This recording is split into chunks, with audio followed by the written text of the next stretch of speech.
Heading into the final month of the 2023 MLB season, it's likely you'll start seeing teams like the Atlanta Braves, Los Angeles Dodgers, and Baltimore Orioles clinch their respective playoff berths and divisions. You know, the more dominant teams. Then there's going to be teams and races that will go down to the wire.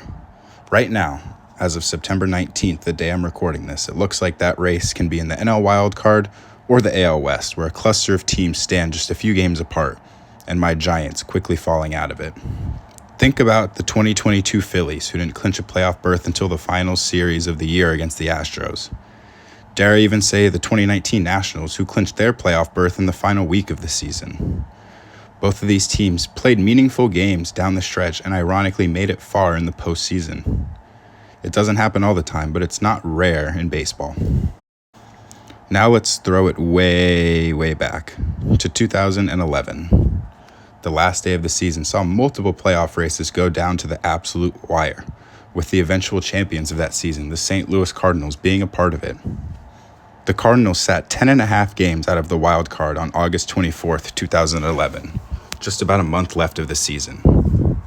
Now, let me put this into context and even give it some leeway because I'm recording this a few weeks later than that time. Again, recording this September 19th, the Pirates sit 8 games out of the NL wildcard, and the Red Sox sit 8 games out of the AL wildcard. Now let's set the record straight. Neither of these teams are contenders. That was the Cardinals in 2011. The Cardinals, obviously, they catch fire and take the season down somehow to the last series of the year. A key series win where they took 3 of 4 against the 102-win Phillies was huge. Gosh, remember how much fun and dominant that Philly team was? Anyways, it's 3 games left to go in the season, and they sit a game behind the Braves for the final wild card spot, and the only wild card spot at the time. And the Braves have been the team that they've cut the deficit down on massively. Of course, the Braves draw terrible luck and get their division foes, the Phillies, who they lost the first 2 games to. The Cardinals, on the other hand, well, they get the 56-win NL juggernaut Houston Astros, one of the worst teams ever. The Cardinals drop Game 1 of the series, but win the second one, overcoming a 5-0 deficit. This sets up a very decisive and important Game 162 for 2 NL teams. The Cardinals win 8-0, of course. We're talking about the early 2010s Astros here. They're not good at all. They crowd in the clubhouse to watch the Braves and Phillies play into the 13th inning, where Hunter Pence hits a go-ahead single. The Braves, who sat nearly 11 games up with a month of baseball left, are going home. And the Cardinals, on the other hand, well, we know what happens next. This was absolutely insane, but somehow what happened in the AL race that day topped it. The last day of the season, September 28th, saw both the Red Sox and Rays tied at 90 wins. Like the Braves and Cardinals situation, the Rays had inched in on a 9.5 game deficit at the start of September. The Red Sox took on the Orioles, while the Rays took on the already clinched division leader, the Yankees. The Rays fell behind instantly, 7-0. They had 2 hits through the first 7 innings. Remember, a loss from them and a Red Sox win meant Boston would snag the final spot. Facing the absolutely abysmal Orioles, the Red Sox take a 3-2 lead into the 9th. Their closer, Jonathan Papelbon, gets the first 2 out stress-free. Now at this point, the Rays have scratched across some runs, and it's now 7-3 at Tropicana.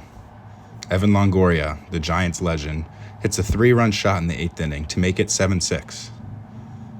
It's an exciting comeback, but remember, just up the eastern coast, the Rays' division rival Red Sox are about to beat the Orioles. With 2 outs, Papelbon gives up back-to-back doubles to make it a 3-3 tie.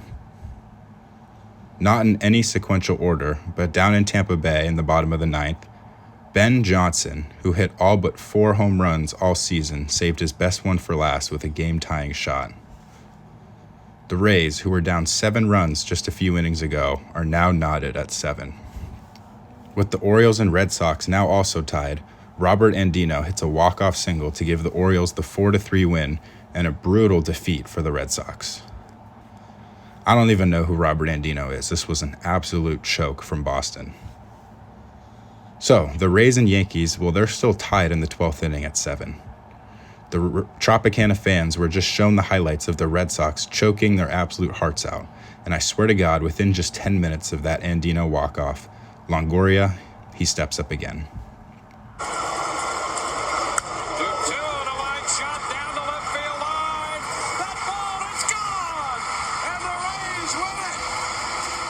The Rays, who like the Cardinals were chasing the wild card spot all down the stretch, snagged the final spot in their last game of the season.